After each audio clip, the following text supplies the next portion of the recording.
Ayer el testimonio del juez Emilio Andruet despertó o puso sobre la mesa un debate absolutamente necesario sobre lo que ocurre hoy en la justicia. El tema de los juicios abreviados. Dijo que el 95% de las causas en su Cámara se definen de ese modo. ¿Es una estrategia para dar celeridad a la justicia o para sacarse de encima las causas? Bueno, lo vamos a analizar hoy en el living de Telediario. Está Graciela, la mamá de Matías Norris. ¿Cómo le va, señora? Buenos días. Hola, buenos días, Pablo. Bueno, un placer. Usted ha sido una de las primeras en despertar este debate y nos pareció absolutamente valioso que nos pueda referenciar desde el dolor de mamá lo que significa muchas veces que no se les dé la oportunidad de escuchar a los imputados. Lo vamos a charlar. También Gustavo Dovis, el abogado. Gustavo, ¿cómo le va? Buenos días. ¿Qué tal? Buenos días, Pablo. Gracias por la invitación. Por favor, un placer. Si me permite, vamos a recordar un fragmento de lo que dijo el doctor ayer, Emilio Andruet, el juez de Cámara, cuando hacía referencia a lo que está sucediendo con los juicios abreviados. Fiscal de Cámara, quien es el responsable de esta situación y quien puede o no aceptar el acuerdo. Si el fiscal de Cámara, por más que el defensor vaya y le presente el acuerdo, no está obligado a hacerlo. El fiscal de Cámara deberá evaluar la situación particular, el caso en particular, y a partir de ahí aceptar o no, o eventualmente acordar una pena que no sea la pena mínima. Nos está pasando en Río Cuarto. Yo hablé en estos días con un fiscal de instrucción que le digo, mire, señor fiscal, hacen juicio, porque el juicio abreviado también se puede hacer a nivel inicial, es decir, una instrucción. Está previsto también. El propio fiscal no puede hacerlo. El fiscal me dice, mire, señor juez, yo muchas veces cuando vienen los abogados a planteármelo, le digo, no tengo problema, pero nunca hago un acuerdo por el mínimo de pena. Siempre pretendo ir poco más allá de acuerdo a las circunstancias del caso. Entonces, ¿qué pasa con los defensores? Y dicen, ¿y para qué voy a jugarme una breve inicial? Me voy a la Cámara, si en la Cámara de acuerdo por el mínimo. Los fiscales de Cámara ponen la mínima. Exactamente. Bueno, lo que está planteando claramente Andruet es que se busca acordar rápidamente con los fiscales de Cámara porque te dan el mínimo y se resuelve ahí una instancia en la que parecen, por lo menos, no tenerse en cuenta la situación de las víctimas. Usted, Graciela, con el asalto y el crimen de su hijo, pidió emocionada frente al tribunal que por favor lo juzgaran al asesino y no fue escuchada. No. Nosotros no queríamos llegar a esto, al juicio abreviado, justamente por eso, porque sabíamos que no íbamos a tener la oportunidad de saber la verdad de lo que pasó con mi hijo, con Matías. Sabemos que hay cosas que podrían haber aparecido en el mismo debate del juicio común. Hay ciertas incongruencias, entonces pensamos que en un juicio común eso lo hubiéramos sabido y no como nos quedamos con el juicio abreviado, que nunca vamos a saber la verdad. Es decir, el juicio también es una oportunidad para conocer los detalles, la verdad, lo que ocurrió. No alcanza solo con la instrucción, se necesita de esas audiencias. Sí, se necesita saber cómo, por qué, que todo eso lo podés saber en las audiencias de un juicio común. ¿Y qué pasó cuando usted planteó allí en las audiencias que por favor se diera ese lugar? Porque usted tuvo la posibilidad de hablar ante el tribunal y el fiscal. ¿Y qué pasó? Nadie me contestó nada. A mí el juez, primeramente nosotros, Gustavo nos había explicado que la fiscal de Cámara ya había aceptado el juicio abreviado, nos explicó la modalidad, y nosotros no entendíamos nada porque somos gente común que no sabemos de leyes ni de derecho. Pensamos que bueno, hay un asesino, va a pagar con la pena máxima. Eso es lo que pensamos, eso es lo que pretendíamos nosotros que pasara, porque uno está buscando la justicia. Y cuando Gustavo nos explicó, yo sinceramente no lo podía creer. Digo, no, debe estar equivocado. Cuando nos llama el juez, el doctor Andruet, que nos llama para hablar y explicarnos, yo no lo podía creer tampoco. Y le digo, entonces quiere decir que un fiscal de Cámara es más importante que un juez, porque él me dijo que él no estaba de acuerdo en el caso de Matías con un juicio abreviado. pero que no podía hacer nada. Bueno, es muy importante lo que plantea Graciela, porque de alguna manera es lo que señalaba también Andruet ayer, Gustavo.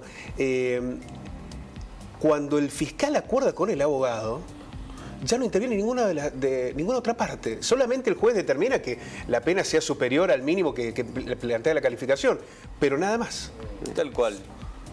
Bueno, funciona así. En la provincia de Córdoba, el artículo 415 del código que marca el juicio abreviado nos establece esa posibilidad.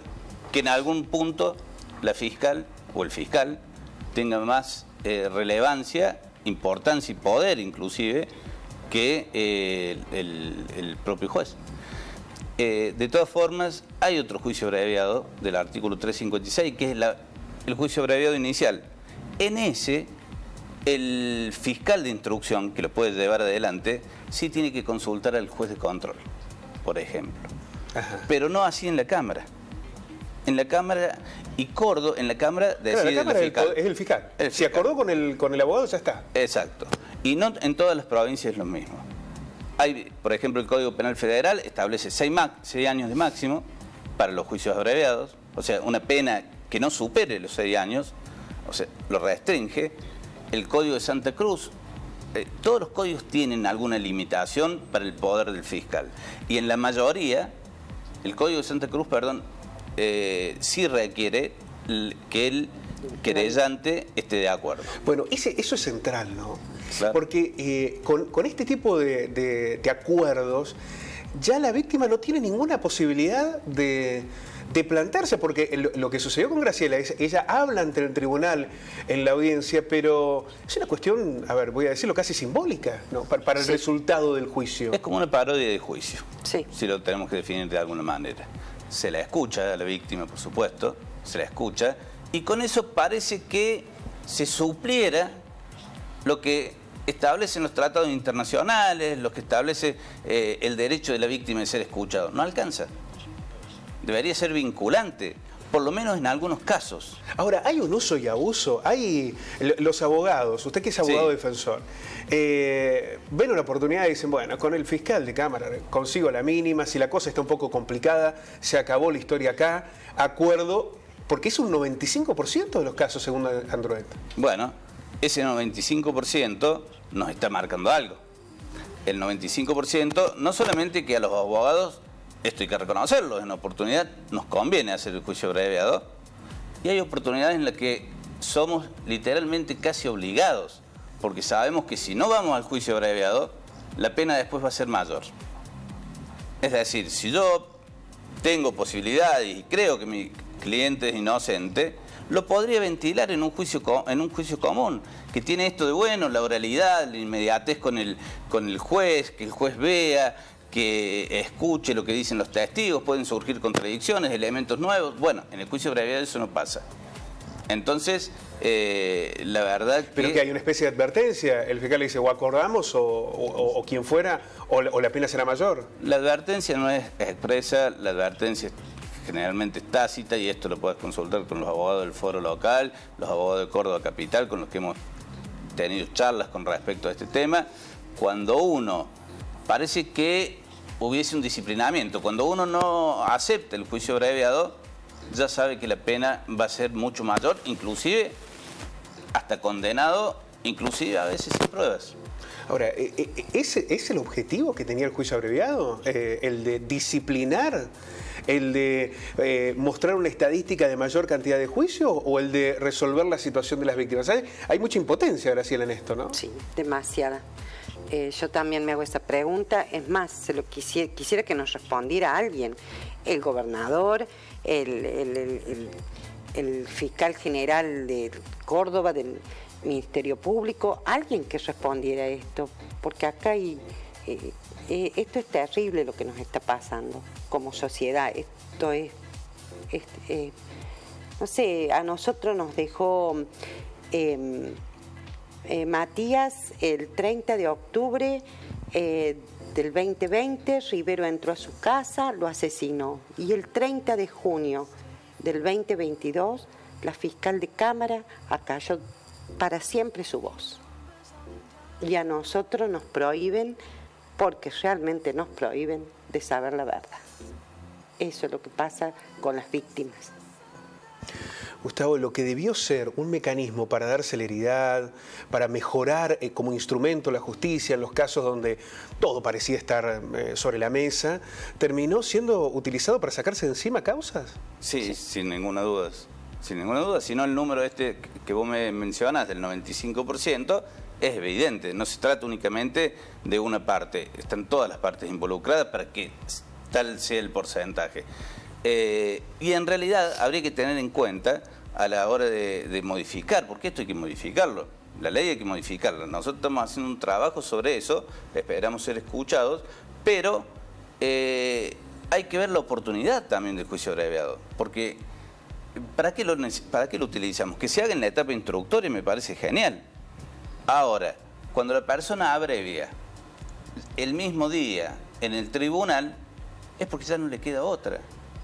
La buena voluntad, él la podría haber expresado al comienzo de la investigación. Y ahí sí nos evitamos todo un desgaste jurisdiccional, un desgaste de recursos. Reconoce, y reconoce íntimamente. Cuando va al juicio abreviado, reconoce porque no le queda otra. No es que se arrepiente, digamos, como lo establece el código, que necesita la declaración. Porque tiene que admitir que es culpable. Claro, la admisión y estar arrepentido. Bueno, está arrepentido claramente porque es una cuestión que no le queda otra. Vamos a dialogar en el transcurso de la mañana también con el ex fiscal general y el ex decano de la Facultad de Derecho de la Universidad Nacional de Córdoba, el doctor Carlos Ferrar. Le vamos a dar continuidad a este tema porque evidentemente es una instancia de preocupación, ya no solo desde el debate social, político, jurídico, sino el de las víctimas. El del derecho que tiene Graciela y muchos otros y otras a conocer toda la verdad de lo que ha ocurrido. Graciela, muchísimas gracias. Gracias, Pablo, muy amable por invitar. Por favor, muchísimas gracias, Gustavo. No, gracias por la invitación y está muy bueno que los temas jurídicos lleguen a la sociedad. Es central, ¿no? Porque aquí se debate mucho de lo que nos ocurre, ¿no? Cuando somos víctimas, cuando nos encontramos ante el Poder Judicial, incluso pensándolo desde el lugar del imputado. Si esto es consecuencia, el acuerdo, de una coerción implícita, de un apriete para mirá que te puede ir peor, no termina siendo el resultado real de la búsqueda que tenía como principio filosófico el juicio abreviado. Pero vamos a dar continuidad a este tema.